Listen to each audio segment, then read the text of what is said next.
¿Luchas con la vergüenza? ¿Sientes que es algo que te limita? Es una emoción demasiado paralizante, ¿verdad? Y lo sé porque hace 15 años fui diagnosticada con fobia social. Sé lo que es sentirse absolutamente paralizada, de solo pensar en esa situación que te genera tanto estrés. Sentir como te suda la espalda, te sudan las manos, como te late el corazón con una taquicardia tan increíble que sientes que el corazón se te va a salir por la boca. Sentir como te vas poniendo cada vez más roja y que es evidente para todo el mundo que estás viviendo una situación de estrés. Y mientras más sabes que el resto se da cuenta, más intensa es la angustia, más intensa es la ansiedad y más desesperada estás por salir de ahí. Sé lo que es vivir eso y también sé lo que es superarlo. Y por eso estoy creando este video. ¿Cómo están mis hermosísimas almas? Yo soy Claudia de Yo Vivo Consciente y ayudo a las personas a crear una vida que amen. En este video te quiero hablar sobre la vergüenza y es que para mí esa ha sido una de las experiencias más limitantes que me ha marcado en la vida y superarla una de las más luminosas.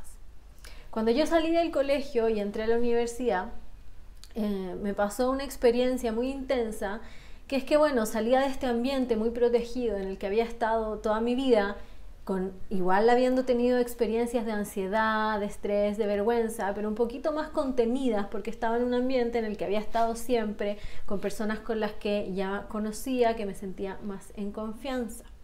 Entonces entré a este nuevo mundo que era la universidad, donde yo no conocía a nadie y nadie me conocía. Y se detonó en mí una parte que siempre había estado, que nunca se había tratado, y que en esta circunstancia afloró con todo su poder. Y es que se me desencadenó esta fobia social que me impedía relacionarme con el mundo de la forma que yo quería, o de una forma saludable, expansiva, armónica. Me empezó a ocurrir que no podía ir a clases porque el solo hecho de pensar que me podían hacer una pregunta en clases me producía un nivel de estrés, de ansiedad y de angustia que era insoportable para mí. Habían días en que estaba sentada en una clase y el profesor empezaba a hacer preguntas, o incluso yo percibía que iba a empezar a hacer preguntas y yo era tanto mi angustia que tomaba mis cosas, hacía como que me iba a ir al baño y en realidad me iba a mi casa.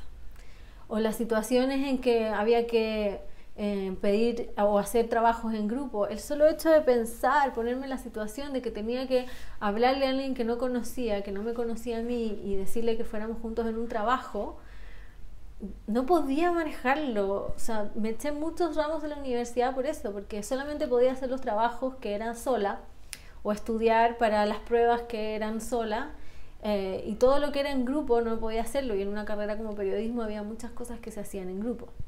Sí hubo ocasiones que fui capaz de hacer trabajo en grupo, porque, bueno, gracias a Dios tenía una amiga con la que entré y que me tocaban algunos ramos con ella, y de esa forma me podía relacionar un poco mejor.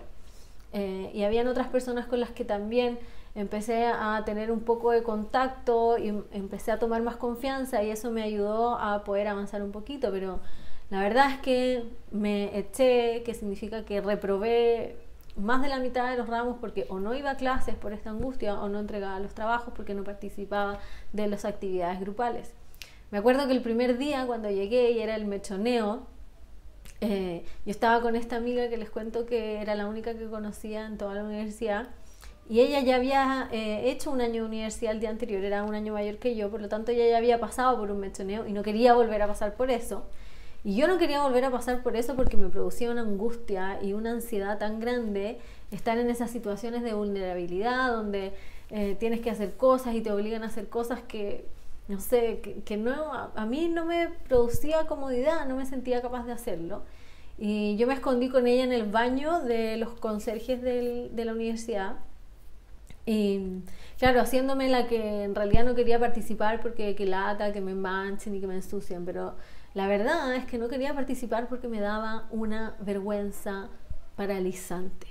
Y así les puedo contar innumerables veces en las que me marginé de mil actividades solamente por vergüenza. O incluso llegó un momento en que esto era tan fuerte que se me desencadenó un alcoholismo social, que es como en realidad yo le digo, no es que nadie me haya diagnosticado con eso, pero lo que me pasaba es que no podía relacionarme con las otras personas si es que no tomaba alcohol. No podía salir a carretear, no podía ir a actividades universitarias si es que no tomaba y si es que no tomaba mucho, porque era la única forma en que me podía relajar para poder interactuar con los demás. Y claramente eso también me trajo muchos conflictos, muchas situaciones que no me hubiera gustado vivir, o sea, que me hubiera gustado no haber vivido.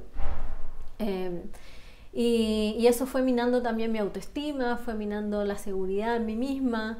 Y bueno, esto genera muchos conflictos en nuestras vidas, nos limita demasiado. Por lo tanto, por eso ha sido un poco mi propósito el mostrarles a todas las personas que viven esto, que son muchos más de los que todos pensáramos. Yo pensaba que yo era la única y a través de compartir mi experiencia me he dado cuenta que son muchas las personas que viven situaciones así, de mayor o menor magnitud, pero son muchas, incluso les diría la mayoría, las que experimentan estas sensaciones de ansiedad social. Por lo tanto, pararme aquí hoy enfrente de una cámara y hacer esto, hablarle a todas estas miles de personas que me ven, para mí también es un ejercicio de sanación personal, pero también una muestra para todos ustedes viviendo eso, que es que se puede salir de ahí, que no es que seamos así, no es que seamos personas vergonzosas, no es que seamos personas tímidas e incapaces de socializar, es que vivimos ciertas experiencias que nos empezaron a construir esa máscara y que es posible removerla. Y en este video espero darte algunas luces de cómo poder empezar a hacerlo. Entonces, ¿qué es la vergüenza? ¿Qué es en el fondo la vergüenza? Para mí, la vergüenza es una enfermedad. Y es que la palabra enfermedad, por ejemplo, en inglés se dice disease. Ease en inglés significa paz o calma y dis significa sin. Por lo tanto, la palabra disease en inglés significa, se podría traducir o desglosar en sin calma, sin paz o sin armonía. Y eso es lo que nos produce la vergüenza, un estado de absoluto conflicto y perturbación, sin paz y sin armonía. Por lo tanto, la vergüenza es una enfermedad y es una condición que debemos ver como tal, que no lo tenemos como que ay, la niñita es vergonzosa, ay, esta buena es vergonzosa, esta mujer es así. Es una enfermedad y como tal se puede sanar, se puede resolver, y para hacerlo debemos entrar en un proceso de sanación donde comprendamos esta enfermedad mental, porque está originada en la mente y no tiene nada de malo decirlo, porque además cuando aceptamos que es una enfermedad mental tenemos el poder de transformarlo, porque todo el poder está en nuestra mente. Entonces, ¿de dónde se origina la vergüenza? ¿Por qué hay algunas personas que experimentan esta vergüenza, esta ansiedad tan profunda en la interacción social y otras personas no? Bueno, pueden ser distintos factores y algunos de los que yo he observado, bueno, todos están anclados y sembrados en nuestra infancia. Entonces, el primer origen puede ser que seamos niños naturalmente tímidos, que nacimos así y que al ser un poco más retraídos desde nuestra infancia y la cultura en general condenar esa característica más de introspección y ensalzar y celebrar la extroversión, es decir, las personas que son más abiertas al contacto y a comunicarse y a ser más expandidas así, se los empieza a condenar a estos niños como que si hubiera algo malo en ellos, como que ser tímidos no estuviera bien. Por lo tanto, el niño empieza a sentirse inadecuado, como que como él es o como ella es, no está bien. Y eso empieza a generar distintas consecuencias en su vida posterior. El segundo origen, somos niños que hemos sido humillados o ridiculizados por nuestros padres, por nuestros hermanos o por nuestros cuidadores. Pueden ser también profesores. Y en esas experiencias, en ese continuo patrón de sentirnos ridiculizados y humillados, hemos empezado a generar un miedo a la interacción social, a la interacción con otros, porque inconscientemente tenemos el pánico de que en cualquier interacción vamos a volver a ser humillados, vamos a volver a ser ridiculizados. El tercer origen son niños que han vivido alguna experiencia emocional muy fuerte, porque la anterior también son experiencias emocionales pero recurrentes, que recurrentemente somos humillados o ridiculizados por nuestros padres, hermanos o cuidadores. La tercera es cuando puede ser a partir de una sola experiencia emocionalmente significativa, traumática, en donde hayamos experimentado un nivel de vergüenza tan fuerte, tan potente, que hayamos tomado la decisión de que no queremos volver a experimentar eso nunca más. Entonces lo que hacemos el resto de nuestras vidas es tratar de evitar esa sensación de vergüenza y humillación. ¿Cuál es el cuarto origen? El cuarto origen puede venir a partir de una sobreexigencia de los padres, de los cuidadores o profesores ante los niños, que les exigen ser perfectos, que les exigen un desempeño muy superior. Y en esa interacción lo que el niño empieza a sentir es que nunca es suficiente, que nunca hace nada a la altura de la expectativa de los demás, y que además los errores que pueda cometer son muy dramáticos, son muy terribles. Entonces esto empieza a generar un miedo a equivocarse. Esto sobre todo cuando en nuestra infancia hay mucho castigo cuando cometemos errores, cuando nos equivocamos, cuando hacemos alguna tontera, cuando incluso hacemos una equivocación, bien digo, sin querer, sin intención, y hay un castigo muy fuerte por parte de los padres o cuidadores o profesores, se puede generar este pánico a equivocarse.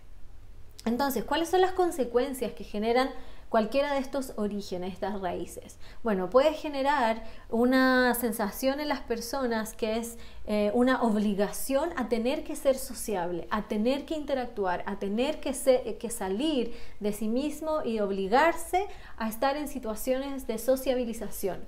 Y como ese niño está forzándose a hacer de una forma que no es, empieza a sentirse inseguro porque no confía en sus instintos, en lo que le dice su cuerpo, en lo que le dice sus necesidades, en lo que se dice internamente, y continuamente se está forzando a ser una persona que no es, y eso genera una inseguridad intrínseca.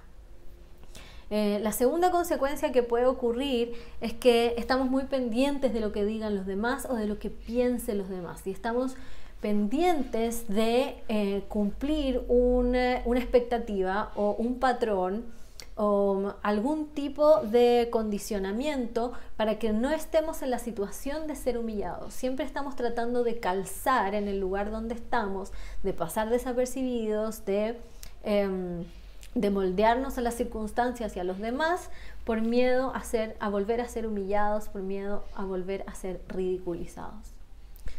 La tercera consecuencia es que me resguardo, es que levanto muros, tremendos muros en mi entorno para no tener que vivir esas emociones fuertes nuevamente. Por lo tanto, me resguardo tanto, me protejo tanto, me aíslo tanto, que me vuelvo una persona absolutamente temerosa de la interacción social. Y la cuarta consecuencia es esta creencia de la perfección, es creer que puedo aspirar, que tengo que esperar siempre algo más, que nunca puedo ser totalmente buena en lo que hago, que nunca estoy completa, que siempre me falta algo más, que siempre tengo que hacer las cosas de otra manera, distintas, mejores. Y esto me produce un terror al fracaso. Siento que cualquier tropiezo es un fracaso tremendo, y ese fracaso además dice algo de mí, de mis características y de mi valor. Ahora, ¿cómo se supera esto? Porque es algo que es muy limitante, que probablemente muchas de ustedes han estado tratando de superar y no han podido. Yo te voy a contar mi historia. Cuando a los 23 años, cuando entré a psicoterapia, ese era uno de los temas principales en mi terapia, que era mi incapacidad de relacionarme con el mundo y esta sensación de que siempre estaba en riesgo, que todo me daba vergüenza, todo era una amenaza. Y me acuerdo que un día llegué a la terapia con mi psicólogo, y era un día en que estaba muy cerrada, no quería hablar, no quería decir nada, estaba como enojada, me sentía como muy atacada por mi terapeuta. Y De repente él me empezó a preguntar qué me pasaba y yo le empecé a decir que yo no podía decir lo que yo quería decir porque me estaban observando y que me estaban grabando, y él me miraba con una cara especial y me dice, Claudia, ¿por qué crees que te están observando? Y entonces yo le apunté de arriba y le dije, ahí hay una cámara, le dije. Y me miró y me dice, Claudia, esa es la alarma de incendio. Y yo fue como, ¡oh! No lo podía creer. En ese momento me di cuenta cómo estaba viviendo. En ese momento me di cuenta mi delirio de persecución. Tenía un delirio de persecución. Estaba constantemente pensando que el mundo me estaba mirando, que todos los ojos estaban en mí, que cualquier cosa que yo hiciera todo el mundo se iba a dar cuenta y que todo el mundo se iba a burlar de mí, o que algo me iba a pasar, que algo muy terrible me iba a pasar. Obviamente todo esto era inconsciente, pero en ese minuto se hizo muy claro. Y a partir de esa experiencia empecé a cuestionar mis pensamientos, porque yo me creía mucho que eso era una cámara. Mi mente me tenía absolutamente convencida de que ahí había una cámara y que me estaban observando y que me estaban grabando. Y en ese momento, cuando me di cuenta que mi mente me estaba mintiendo, que mi mente no me estaba diciendo la verdad y que yo no estaba interpretando el mundo como de verdad era, me di cuenta que tenía que empezar a cuestionar mis pensamientos. Y ahí comenzó mi proceso de sanación. Entonces, ¿qué empecé a hacer? ¿O qué hice y qué he hecho durante todo este tiempo? Primero, empecé a observar mis pensamientos. Empecé a observar qué estaba pensando en los momentos en que se me venía esta ansiedad y esta vergüenza y este miedo y este terror paralizante que es la vergüenza. Y empecé a observar todo lo que me decía mi mente. Y empecé a cuestionar eso que me decía. Empecé a cuestionar que me dijera que estaba en riesgo, y empecé a cuestionarme, ¿es eso verdad? ¿Estoy realmente en riesgo? ¿Realmente me están mirando? ¿Realmente me van a humillar? ¿Realmente esto es ridículo? ¿Realmente me van a cuestionar o me van a ridiculizar por hacer esto? Y el 99% de los casos, por no decir el 100%, la respuesta era no. Y en el momento que empecé a no creer esos pensamientos, todo empezó a decantar. El segundo paso fue entender y convencerme a mí misma de que nadie estaba pendiente de mí, de que nadie me estaba mirando, de que nadie estaba en su día a día pensando en lo que yo hacía o dejaba de hacer, ni cómo lo hacía, ni qué decía, ni qué palabras usaba. Que sí, es verdad, siempre van a haber personas que te van a juzgar, que quizás te van a pelar, pero a lo más vas a hacer 5 minutos de su día. Así como las personas que tú pelas o que tú hablas de ellas, a lo más te dedicas media hora a la semana a hablar de ella y listo, pasó. No estás dedicando tus días y toda tu vida a mirar lo que están haciendo los demás. De hecho, la realidad es que cada persona está mucho más pendiente de sí misma que del resto. Ahora, si es que hay alguien que está obsesivamente pensando en los demás, eso es una patología del otro y no es tan común como tú crees. Por lo tanto, convencerse de que nadie te está mirando, que nadie está pendiente de ti, que nadie está cuestionando cada palabra que dices, es tremendamente liberador. Y de hecho, es todo lo contrario.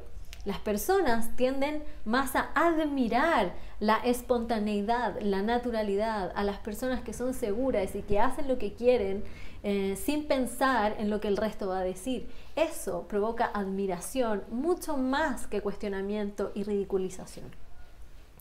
El tercer paso fue resignificar el fracaso o la equivocación.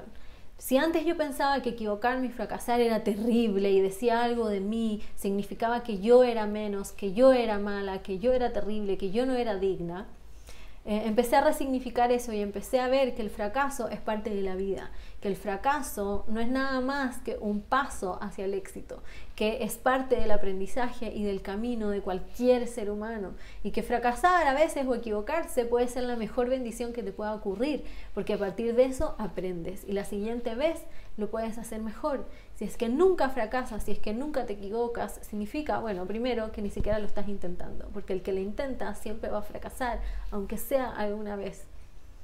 Entonces, empezar a resignificar lo que significa el fracaso es demasiado poderoso en nuestro camino de liberarnos de la vergüenza. ¿Cuál fue el cuarto paso? eliminar la perfección, dejar de aspirar a ser perfecta, dejar de aspirar a caerle bien a todo el mundo, a que todo el mundo me acepta, que todo el mundo me valide, y simplemente aceptarme yo como soy, tal cual, hacer lo mejor posible y saber que lo mejor que yo hago siempre va a ser lo mejor para mi vida y siempre me va a estar acercando a lo que yo quiera. ¿Y cuál es la quinta y la más importante? Es atrevernos a encarar nuestros miedos, atrevernos a enfrentarlos y empezar a exponernos poco a poco a eso que tanto nos paraliza. Y yo lo hice, yo empecé a hacerlo antes de perder el miedo. Yo en un minuto decidí que esta sensación no me iba a limitar más y hice cosas con miedo. Después de que pasé mi proceso de psicoterapia, volví a la universidad y seguía sintiendo miedo, seguía sintiendo vergüenza en algunas situaciones, pero hacía la que no lo sentía y me ponía un personaje, no, esta es la Claudia que no siente vergüenza y lo hace igual. Y me mentalizaba y me visualizaba a mí misma haciendo las cosas a pesar de la vergüenza. Y así, cuando hacía las cosas a pesar de la vergüenza y no pasaba nada, me podía empezar a dar cuenta que en realidad no había nada que temer. Y así poco a poco nuestra mente y nuestro subconsciente empieza a integrar que no hay nada que temer, que la vergüenza solo está aquí, que allá afuera no está pasando nada y que si cambiamos aquí, todo lo de afuera también se va a transformar. Y ese ha sido parte de mi proceso. Espero que te pueda servir en tu camino. Si es que estás viviendo algo así, si es que sientes una fobia tan paralizante que te limita la vida, te insto a ir a terapia, a tratarlo como una enfermedad que puedes resolver. Y les quiero contar que para todas las personas que quizás no necesiten terapia, pero sí quieran trabajar estos temas, las inscripciones a mi programa Despierta tu Poder Creador están abiertas hasta el 6 de abril. Hay un valor especial hasta el 20 de marzo, así que si es que es algo que te interesa hacer, si es que te vibra trabajar en ti, en tu desarrollo personal, en tu expansión de conciencia y empezar a crear una vida que ames, el link para recibir toda la información está en mi perfil. O déjame tu correo en los comentarios y te lo hago llegar así. Y si te gustó este video, por favor comparte, porque si fue de valor para ti, puede serlo para alguien más también. Les dejo un abrazo gigante y hasta el próximo video. Happy Life.